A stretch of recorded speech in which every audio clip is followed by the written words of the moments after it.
আসসালামু আলাইকুম, আশা করি সকলেই ভালো আছেন। সো ক্যাপকাটে আপনারা কিভাবে বাংলা ফন্টে লিখবেন, সো বিশেষ করে এটা পিসির জন্য, যারা কম্পিউটার অথবা ল্যাপটপ ইউজ করে থাকেন সেক্ষেত্রে বাংলা লেখাটা একটু প্রবলেম হয়ে যায়। যদি আমরা এখানে টেক্সটে যাই, টেক্সটে গিয়ে আমরা একটা ডিফল্ট টেক্সট নিলাম। এরপর যদি আমরা এখানে বাংলা লিখতে চাই, বিজয় বাউন্ন অথবা আপনি যেটা ইউজ করেন না কেন, দেখেন বাংলা লেখা কিন্তু আসতেছে না, রাইট?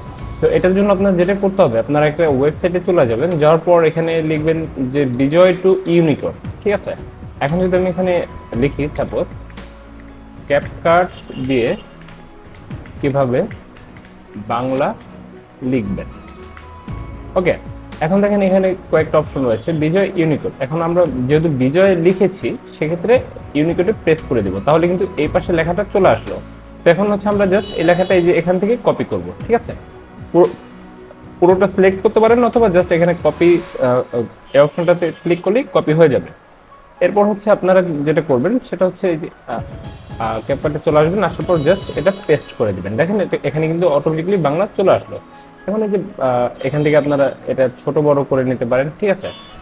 এখন মজার ব্যাপার যেটা, সেটা হচ্ছে এখান থেকে কিন্তু আপনি প্রতিটা কালার সুন্দরভাবে দিতে পারবেন। এখানে যদি আমি এফেক্টে যাই, এফেক্টে যত ধরনের এফেক্ট রয়েছে সেগুলো কিন্তু আমি এটার উপরে ব্যবহার করতে পারবো। দেখেন হুবহু সেমভাবে কিন্তু আসতেছে, ওকে। তো এটাই হচ্ছে ক্যাপকাট দিয়ে বাংলা লেখার বা বাংলা ডিজাইনিং ফন্ট বলেন, যেটাই বলেন না কেন, এটার সঠিক নিয়ম। তো আশা করি ব্যাপারটা বুঝতে পেরেছেন। সো এরকম আরো নিত্য নতুন আপডেট বা ছোট ছোট তথ্য পেতে চ্যানেলটি সাবস্ক্রাইব করে রাখতে পারেন।